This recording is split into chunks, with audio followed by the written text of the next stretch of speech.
My brother slapped me across the face at his wedding in front of 300 guests because I refused to give him my yacht. He and his new wife thought everyone would laugh at my humiliation. Instead, a superior court judge in the crowd stood up, and their entire world came crashing down. This is where the story truly begins, and you won't want to miss what happens. Make sure you're subscribed to see it through to the end. We're always curious. Where in the world are you all watching from today? Let us know in the comments. The ballroom was magnificent. It was a space I knew well. I had, in fact, been part of the advisory team on its renovation 5 years prior. The soaring ceilings, the acoustic paneling disguised as Art Deco reliefs, the way the light from the crystal chandeliers caught the gold leaf inlays, it was a masterpiece of modern design. And it was filled with 300 of my brother's newest and closest friends, along with a few bewildered family members, all gathered for his wedding to Louise. I sat at table 2, close enough to the head table to show respect, but far enough away to avoid the epicenter of Louise's frantic energy. The champagne was excellent, the sea bass was cooked to perfection, and I was genuinely, if cautiously, trying to feel joy for my brother Marcus. Then came the speeches. The best man, a guy from Marcus's dealership, gave a short, awkward speech about sales quotas. Louise's maid of honor gushed about Louise's vision and uncompromising taste. Then Marcus, my 40-year-old brother, stood up and tapped the microphone. He was flushed, his bow tie slightly askew. He beamed at his new bride, Louise, who was seated beside him, looking like a smug porcelain doll. "Wow, what a night," Marcus began, his voice echoing slightly. "Thank you all for coming. I am the luckiest man in the world. I have married the most beautiful, most brilliant woman I have ever met." Louise preened, blowing him a kiss. "And I'm so glad my big sister, Audrey, could make it," he continued, turning his gaze on me. I smiled and raised my glass. A few people clapped. Marcus chuckled, but it was a sharp, unpleasant sound. "Yeah, Audrey, my incredibly successful, incredibly rich sister." The air in the room shifted. The mood went from celebratory to tense. I kept the polite smile fixed on my face, but my stomach tightened. I knew my brother. I knew that tone. "You see," Marcus said, walking away from the head table and onto the dance floor, mic in hand, "Louise and I, we have big plans. Big, big plans. We're not like Audrey. We don't want to just hoard our success. We want to live." Louise clapped enthusiastically. "Tell them, honey."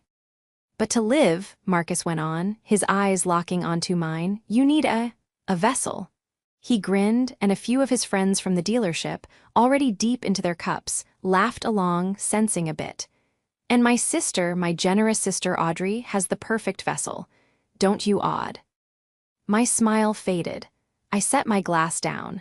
I could feel the eyes of 300 people turning toward me. Judge Kevin Vance, a man who was practically an uncle to me and who was sitting at table 1, gave me a look of profound concern. "So, Audrey," Marcus said, his voice now a booming, theatrical demand, "Louise and I have decided. We're going to start our new life tomorrow.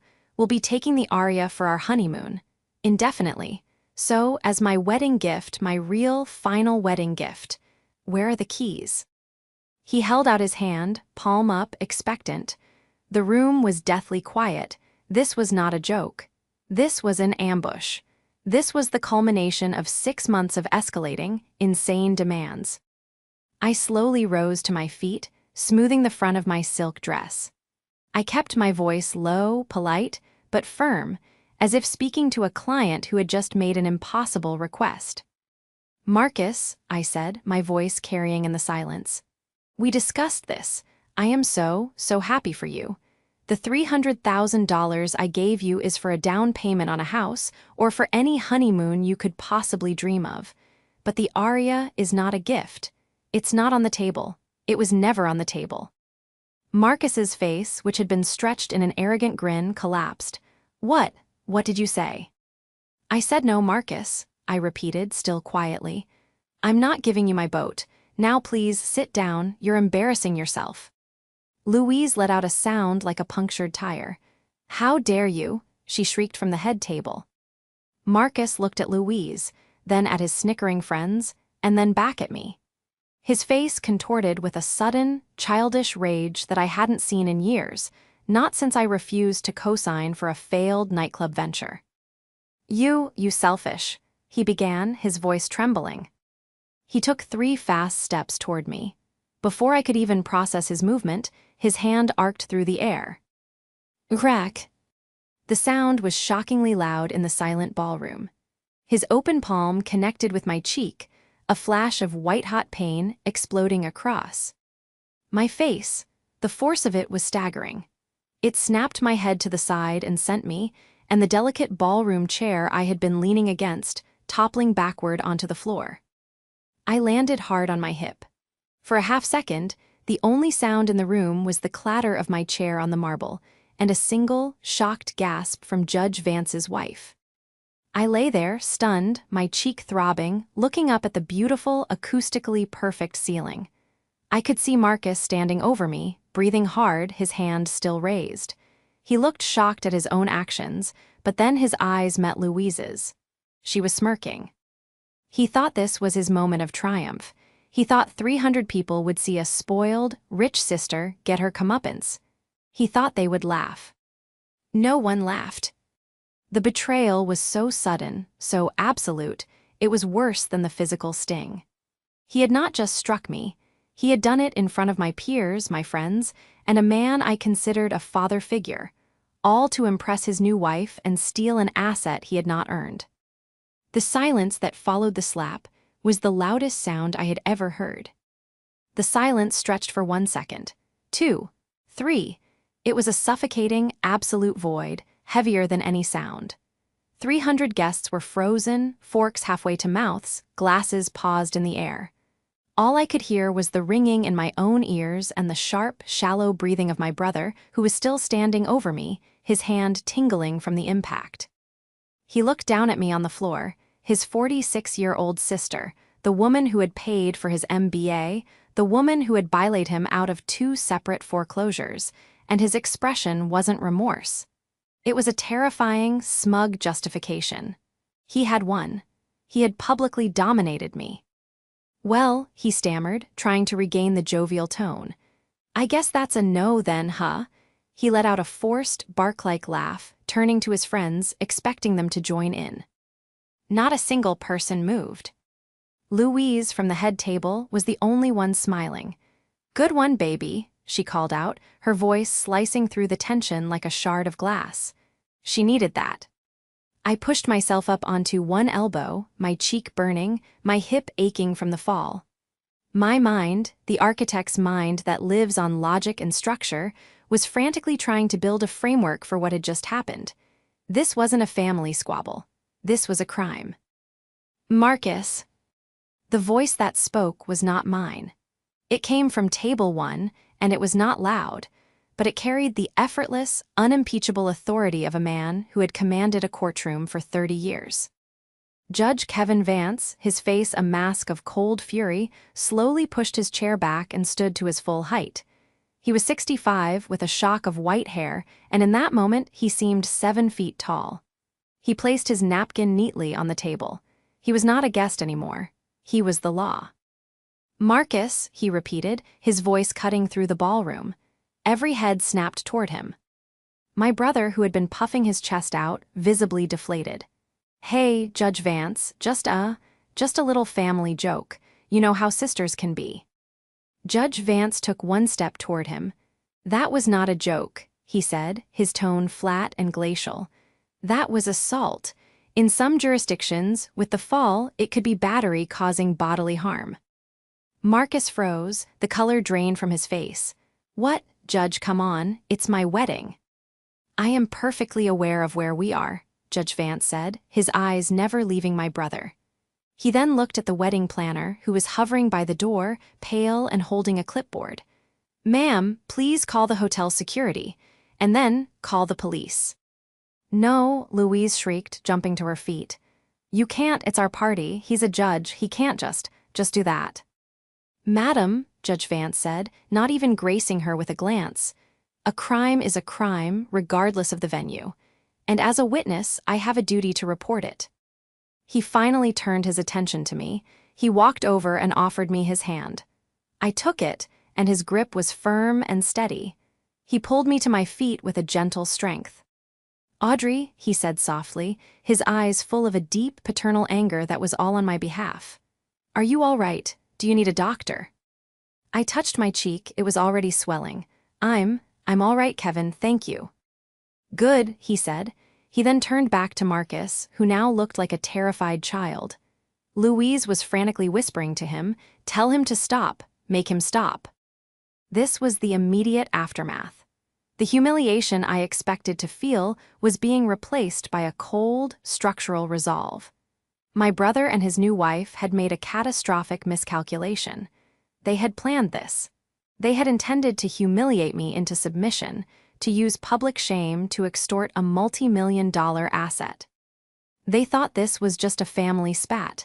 They thought I was just Audrey, the pushover sister who always paid.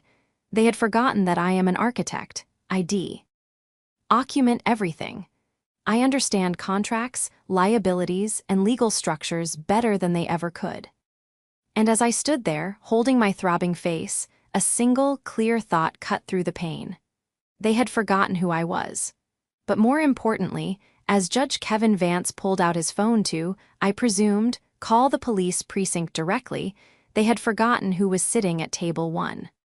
The trap wasn't one I had to set. It was one my brother had just gleefully and publicly walked right into. My humiliation was over. His was just beginning. This moment wasn't born in a vacuum. It was the culmination of a lifetime of resentment, a resentment I had foolishly mistaken for simple sibling rivalry. For as long as I could remember, I was the responsible one, and Marcus was the charming one. Our parents, good people but hopelessly traditional, had poured their modest resources into me, their brilliant daughter. I earned scholarships, went to a top-tier architecture school, and worked my way up from intern to associate to finally founder of my own firm. My firm specialized in sustainable, high-end properties, and my reputation for meticulous, innovative design had brought me a level of success I was both proud of and quiet about. The Aria, my custom-built yacht, wasn't a toy. It was the physical manifestation of my life's work, a 5-year project where I had designed every single bulkhead, every piece of reclaimed teak, every solar-powered system. It was my sanctuary. Marcus, on the other hand, had coasted. When our parents couldn't afford his tuition for a private university he had to attend, I paid it. When he graduated with a business degree and decided he was above an entry-level job, I supported him for a year. When he wanted to project success to get his job at the luxury car dealership, I co-signed the lease on his first BMW. To Marcus, my success wasn't my own. It was a family resource pool that he was entitled to tap. Then, a year ago, Louise entered the picture. I met her at a family dinner. She was all wide eyes, frosted pink lipstick, and endless, breathless compliments. "Oh, Audrey, your house, it's just everything. Marcus told me you were talented, but my God." She claimed to be a brand consultant, a vague title that, as far as I could tell, meant she took artistic photos of expensive lunches for an audience of 1,200 followers. Her obsession with my life was immediate and unnerving. She didn't ask what I did, she asked what things cost. What was the square footage of my home? Was my car leased or owned? How many weeks a year did I use the Aria? It was Louise who found the promise. One night, over wine, Marcus was complaining about his commissions. "I'll never get ahead," he whined. "I'll be 40 and still renting." Trying to be encouraging, I had laughed and said, "Don't be so dramatic. You're doing fine. When you finally get married, you can borrow the Aria for your honeymoon. Go to Greece. You'll feel better." It was a throwaway line, a kind gesture. To Louise, it was a verbal contract. 6 months ago, when they announced their engagement, the texts began. At first, they were just excited. "Louise, so excited to take the Aria to Greece, just like you promised, Roman 20. I corrected her gently. "Audrey, happy to lend it to you for 2 weeks, guys. Just let me know the date so I can coordinate with my captain." A week later, the first shift. "Marcus, Louise was thinking Greece is too cliché. We're thinking a 6-month full Mediterranean tour. That's cool, right? Since it's our honeymoon. Audrey, Marcus, I can't lend you the boat for 6 months. It requires a full-time crew, and the operating costs are astronomical. I offered 2 weeks. Marcus, wow, way to be selfish. What are operating costs to you? It's like a rounding error. I ignored that. Then, 2 months ago, the real demand. They came to my design studio, unannounced, on a busy Tuesday. Louise did all the talking. Audrey, she said, sitting at my conference table as if she were a client. We've been thinking, a loan is just, it's messy, and frankly, it's a little insulting. Insulting, I repeated, my pen hovering over a blueprint. Yes, it's like you're still treating Marcus like a child, she said, placing her hand on his. We're a power couple. We have a brand to build, and a boat that isn't ours just doesn't fit our narrative. I stared at her. What are you talking about? Marcus and I have decided that for our wedding gift, instead of just lending us the aria, you're just going to give it to us, Louise said, with a bright, empty smile. We've already talked to a broker. A gift is cleaner. We'll take ownership, use it for a year to build our travel brand, and then probably sell it to fund our next venture. I was so stunned, I actually laughed. Louise, that boat is worth over $12 million. I am not giving you my boat. Marcus's face darkened. Why not, Otter? Why, you never even use it. You're always working. What's the point of having all that money if you don't help your family? Helping you, I said, my voice turning cold, is not the same as liquidating my most significant personal asset for you. The answer is no. It is absolutely, unequivocally no. That was when the real ugliness started.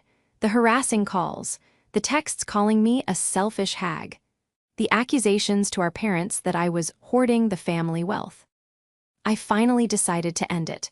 I wired $300,000 to a joint account for them. I sent them a card. For your honeymoon or a down payment on a house, please enjoy, but the aria is not, and will never be, a gift. This is my final word on the matter. I thought that would be it. I thought the sheer, staggering generosity of a $300,000 gift would shut them down. Instead, they saw it as an insult. Louise, I later learned, told Marcus it was chump change and a slap in the face. And so, as I stood in that ballroom, my cheek stinging, I realized the slap I'd just received wasn't spontaneous. It was premeditated. It was the slap in the face Louise felt she had received, delivered via my brother's hand. It was their grand, public finale designed to break me.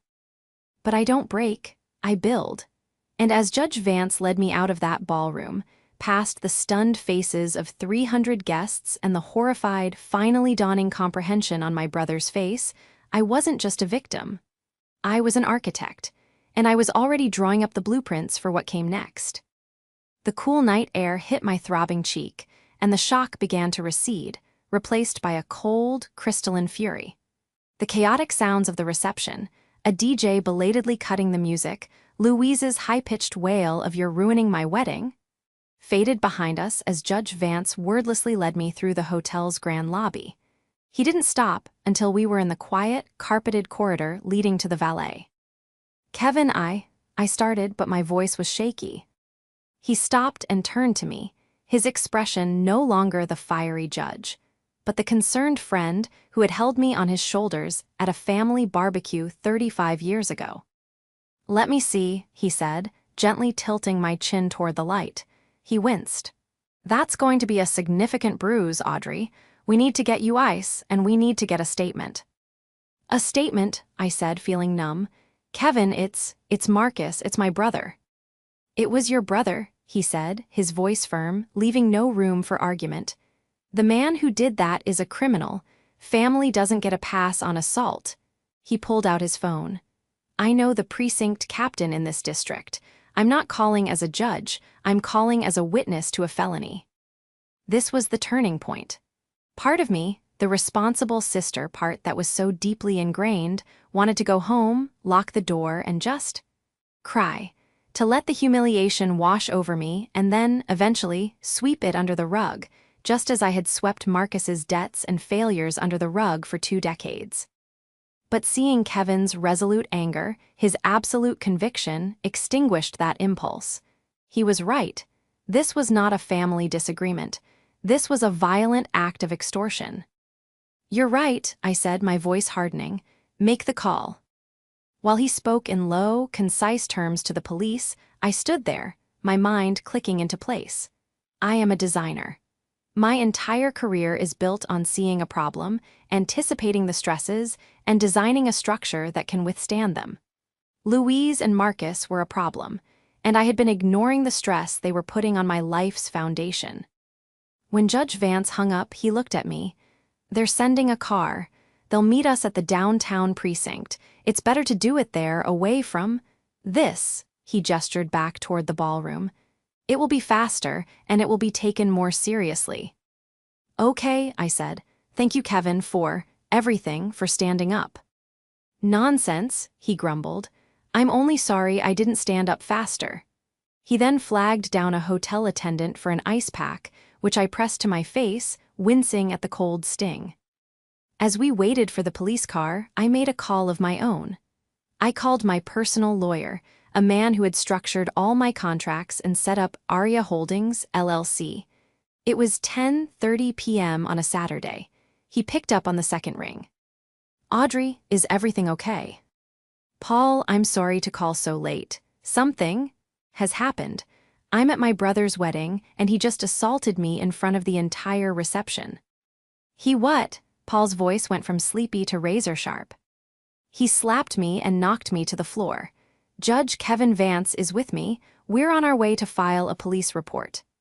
I gave him the short version, the demands for the Aria, the $300,000 gift, and the public confrontation. "Good God," Paul said. "Okay, filing the report is the right move, the only move. This protects you, and it protects the asset. Judge Vance's witness testimony is ironclad." "That's what I want to talk about," I said, pacing the corridor. "The asset. Louise, his new wife, is the one driving this. She's threatened to ruin me, to go after my clients, my reputation. She's unhinged." "Right," Paul said. "Let them.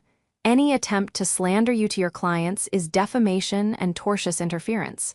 We can shut that down instantly." "I want to be proactive," I said, a new, cold energy filling me. "She claims to be a brand consultant. I want to know who she is. I want to know everything. As an architect, I would never build on an untested foundation. I was done letting Louise operate in my life without a full survey." "I'll have our investigator run a full background check on her first thing Monday," Paul promised. "Socials, credit, legal, the works. If she has a history, we'll find it." "Thank you, Paul." "And Audrey," he said, his voice firm, "don't talk to Marcus. Don't talk to Louise. Don't talk to your parents until you've given your statement. From now on, they talk to me. Is that clear?" "Crystal," I said and hung up. The police car, a quiet, unmarked sedan, pulled up to the hotel entrance. Judge Vance opened the back door for me. As I slid in, the weight of the night finally settled on me, but it was no longer just humiliation. It was the heavy, solid weight of resolve. Marcus and Louise had planned their attack. They had assumed I was a soft target.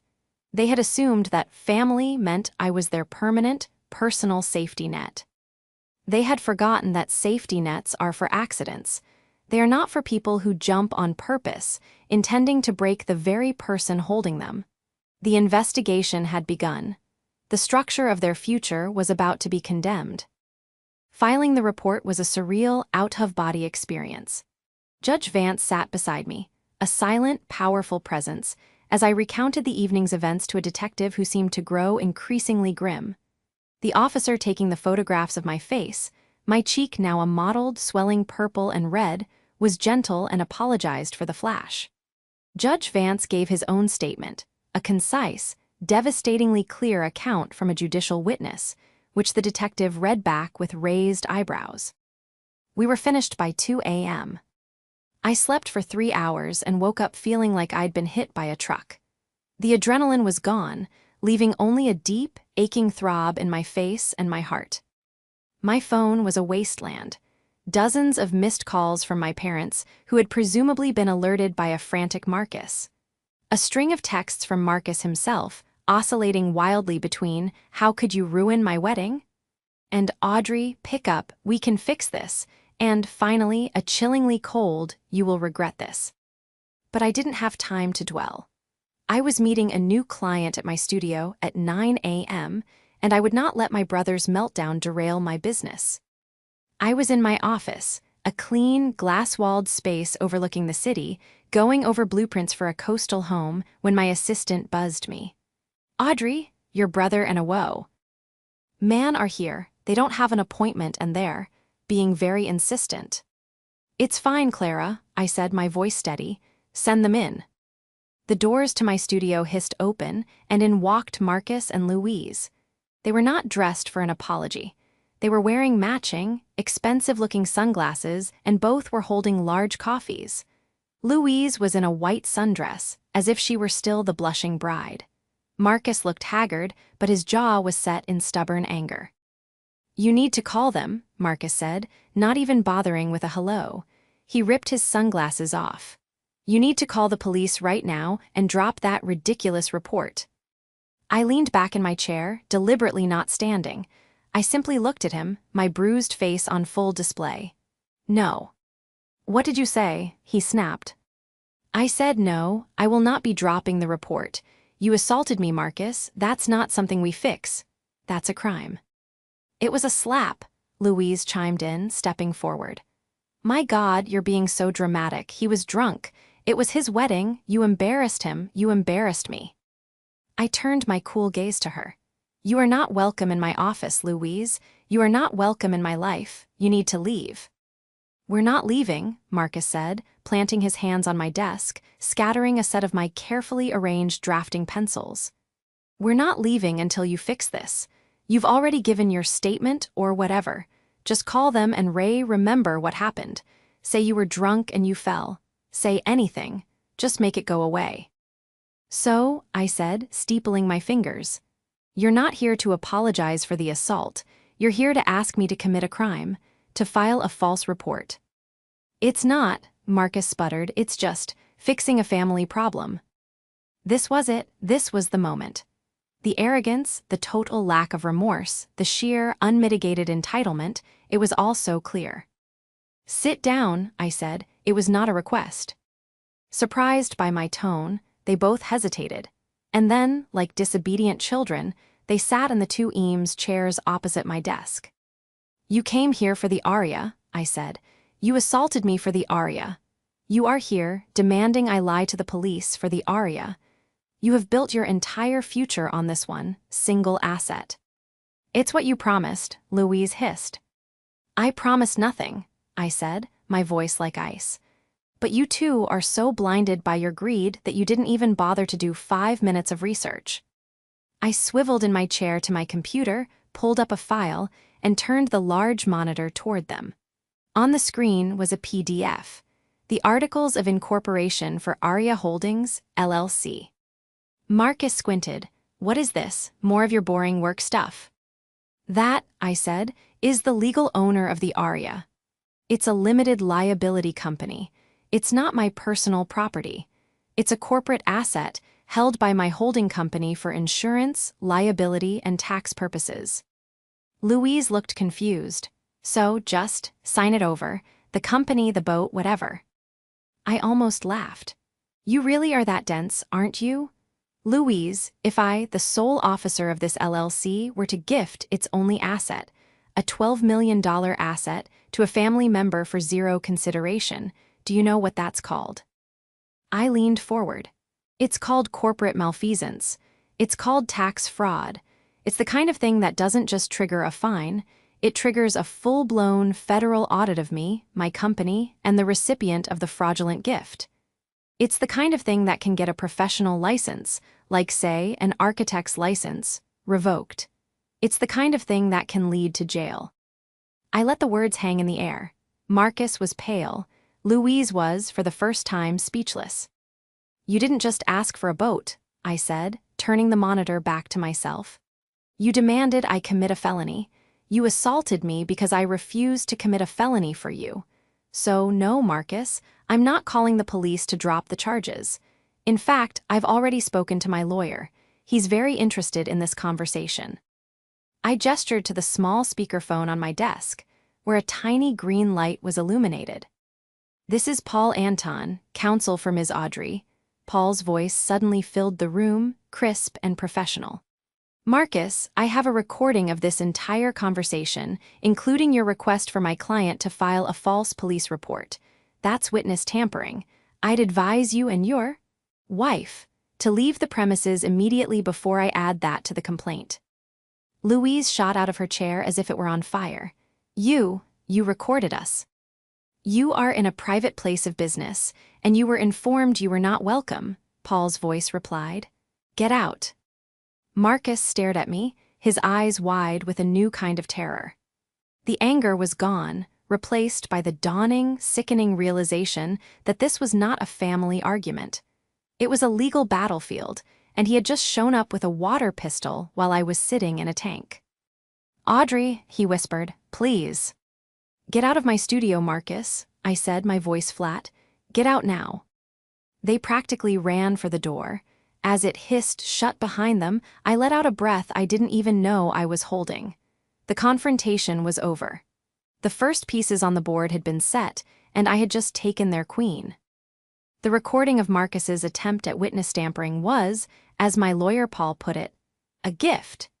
It was immediately sent to the district attorney's office, along with a formal request for a restraining order against both Marcus and Louise. The assault charge was now rock solid, and the DA, smelling an easy, high-profile conviction thanks to a judge's testimony, was pursuing it aggressively. Louise, however, did not go quietly. She was a cornered animal, and she came out lashing. 2 days after the disastrous studio confrontation, her smear campaign began. She took to social media, her primary weapon, with a vengeance. She posted a tearful, black-and-white video on her Instagram. I've been quiet for days, she sniffled, her wedding makeup artfully smudged.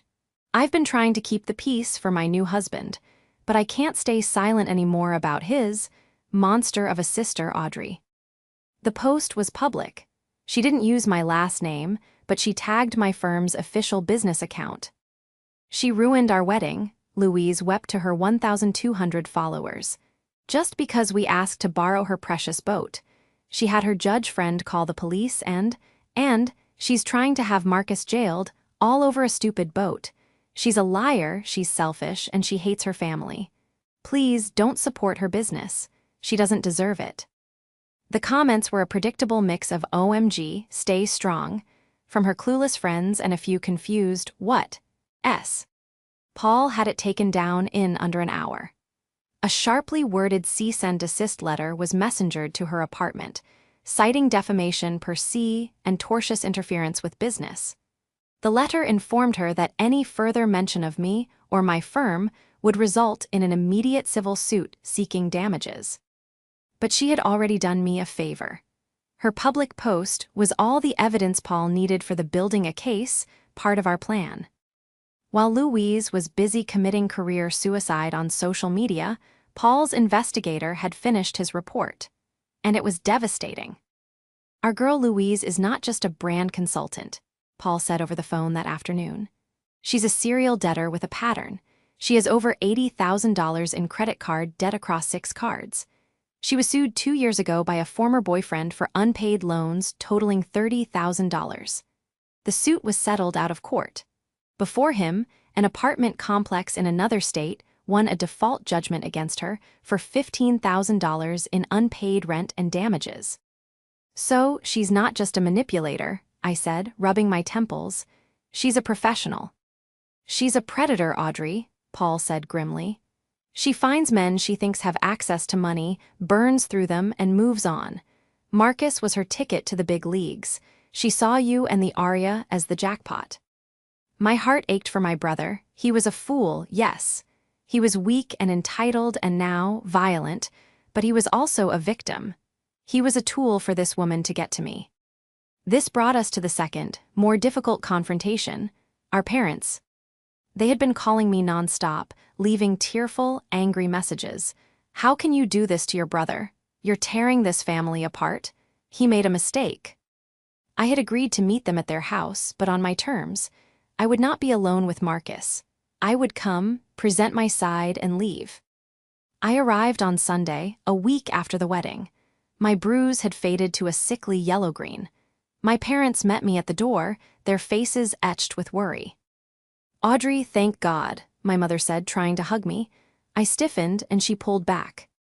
"Where is he?" I asked. "He's in the kitchen," my father said, his voice heavy. "He and Louise they're a mess. This is killing them, Audrey. You have to stop this." "I am not stopping anything," I said, walking into the living room. "I am the victim, remember." Marcus and Louise were sitting on the couch, looking like sulking teenagers. The moment Louise saw me, her eyes narrowed with pure, unadulterated hatred. She spat, "you got my Instagram shut down." "That was my lawyer," I said calmly. "And that's just the beginning if you don't stop. Now I'm here to talk to Mom and Dad." I turned to my parents. "I know you're upset. I know you think I'm being cruel, but you don't know the whole story. You only know the one they've been telling you." "He's your brother," my mother cried. "He's facing jail, Audrey, over a slap." "It wasn't over a slap, Mom," I said, my voice rising. "It was over this." I took the investigator's report from my bag and tossed it on the coffee table. "What is this?" my father asked. "That," I said, "is a background check on my new sister-in-law. Go ahead, read it." My parents stared at the papers. Marcus lunged for it, but I snatched it away. "Not for you, Marcus. This is for them." I handed the first page to my father. He put on his reading glasses and began to read. His face went from confused to ashen. My God, $80,000 in debt, sued by an ex-boyfriend. "She's a con artist, Dad," I said, my voice breaking just a little. "She's been targeting men for money for at least 5 years. Marcus wasn't her partner, he was her stepping stone. To me, to my money, to my boat." "That's a lie," Louise shrieked, jumping to her feet. "It's all lies. Tell them, Marcus. Tell them how much you love me." Marcus was staring at the paper in my father's hand, his face a mask of disbelief. "Louise, what is this? Settlement? $30,000. "It's nothing, baby," she insisted, her voice frantic. "It's my past. It doesn't matter. What matters is us.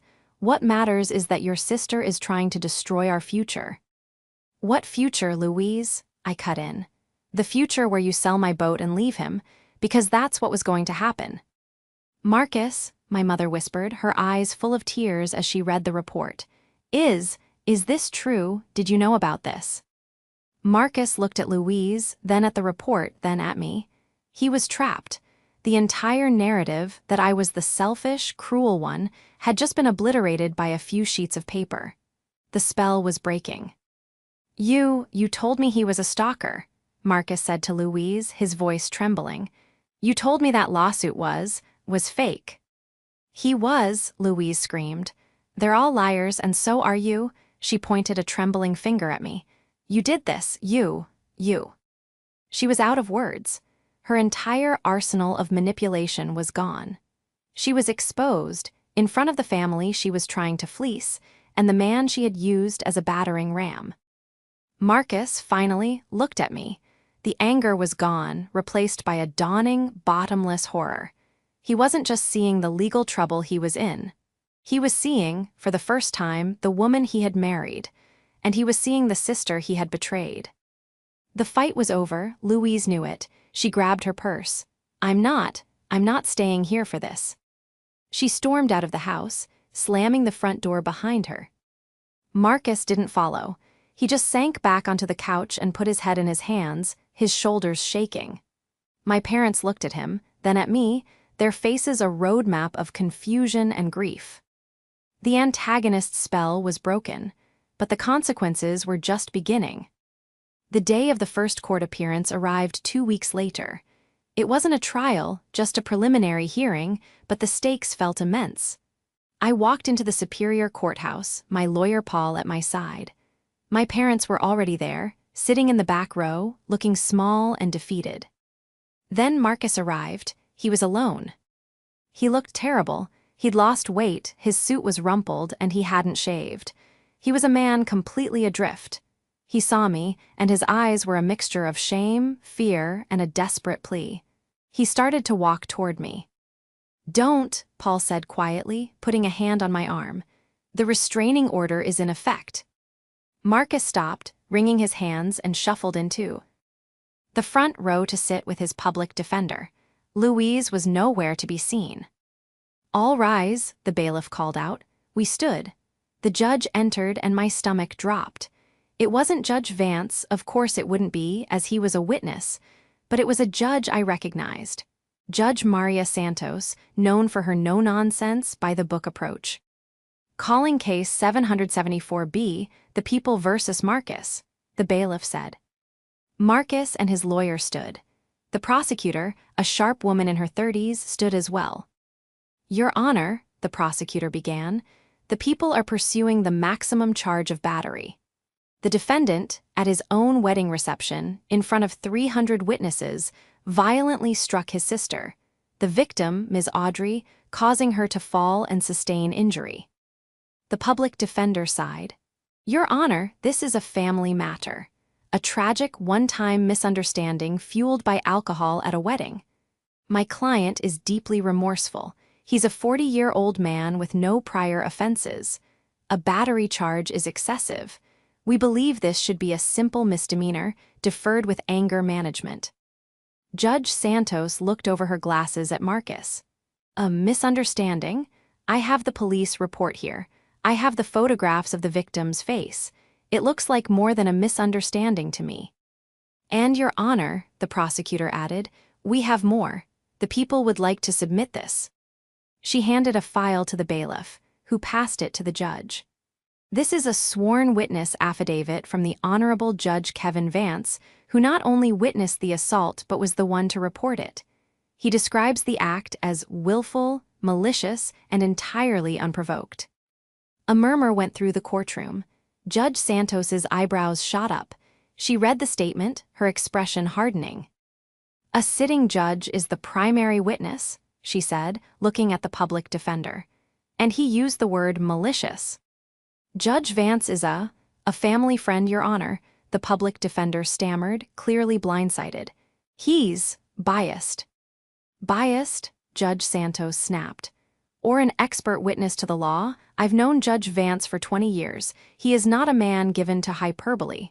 This affidavit is extremely compelling." The prosecutor wasn't finished. "Furthermore, Your Honor, we have evidence of witness tampering.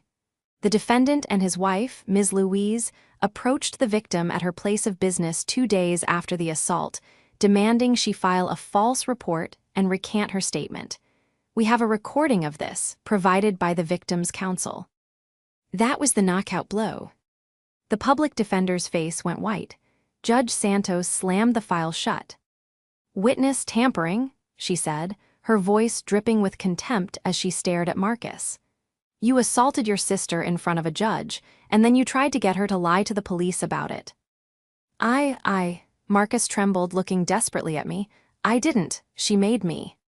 "Mr. Marcus," the judge said, "you are in a very, very deep hole, and you seem intent on digging faster.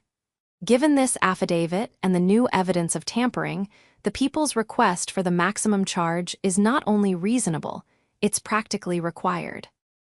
And just like that, the showdown I had been bracing for was over. It hadn't been a dramatic confrontation in a public place.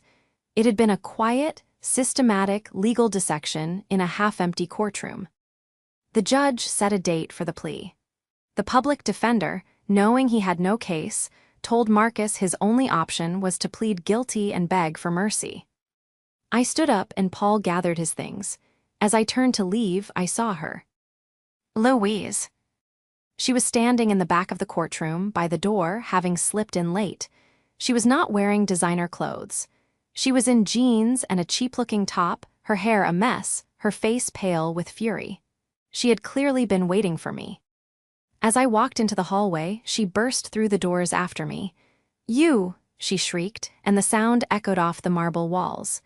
You did this, you ruined everything. She lunged at me, her hands clawed, aiming for my face. I didn't even flinch, I just stepped aside. Paul blocked her, and before she could even get close, 2 courthouse bailiffs had her by the arms. That's her, I heard Marcus yell from behind us. He had run out of the courtroom, his face a mask of frantic realization. He wasn't yelling at me, he was yelling to me. That's her, Audrey, she's the one, she planned all of it. She told me to hit you. She said everyone would laugh. It was a final, pathetic, desperate act of self-preservation, but it was also the truth.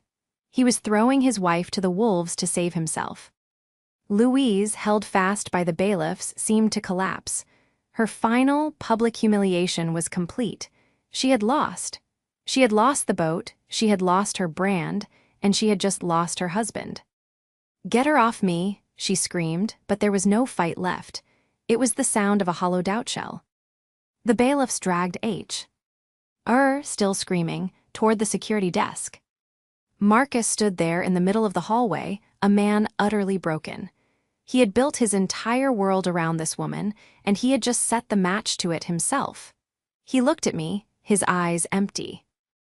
Audrey, he whispered. I just shook my head. Paul put his hand on my back and guided me toward the exit. I didn't look back. The fallout was swift and total. Marcus, on the advice of his public defender, pled guilty to battery and misdemeanor witness tampering. Judge Santos was not lenient. She handed him 2 years of probation, a $10,000 fine paid directly to a domestic violence shelter, and 500 hours of community service. The real punishment, however, was the 52 weeks of mandatory, court-ordered anger management and individual therapy.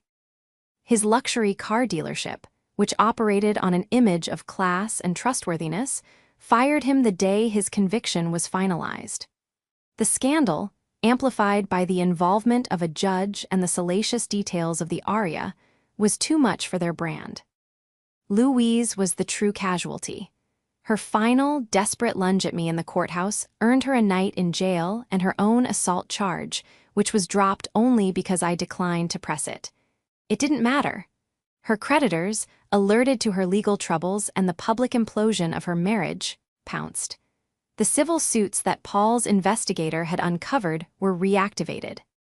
She was sued by the credit card companies, the apartment complex, and most satisfyingly, by the ex-boyfriend she had scammed. She and Marcus had their marriage annulled. She disappeared from the state, presumably to find a new town, a new name, and a new victim. My parents were heartbroken. They had not only seen their son convicted of a crime, but they had been forced to see the truth about his character, and the character of the woman they had welcomed into their family. Our relationship is strained, but we are slowly, cautiously rebuilding. They are in therapy now, too, trying to understand their own role in enabling Marcus's behavior for 4 decades. And then there was Marcus. 6 months after the conviction, I received a letter. It was handwritten on simple, lined paper. It was from him. It was not a demand or a whine or a justification. It was just 12 pages of a man finally, agonizingly, taking inventory of his life. He was working a minimum wage job at a hardware store.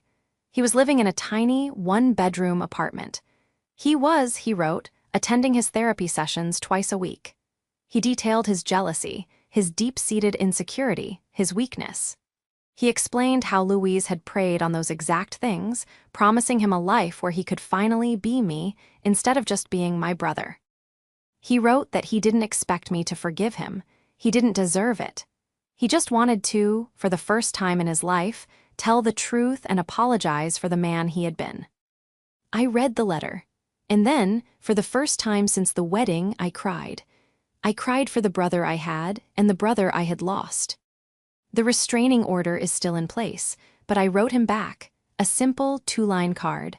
I am glad you are getting help. Keep going. It is a start. Today, the aria is anchored in a quiet, turquoise cove. The water is so clear I can see the sandbar 20 feet below. I'm sitting on the aft deck, a large sketchpad in my lap, a pencil behind my ear. The sun is warm, and the only sound is the gentle lapping of the water against the hull.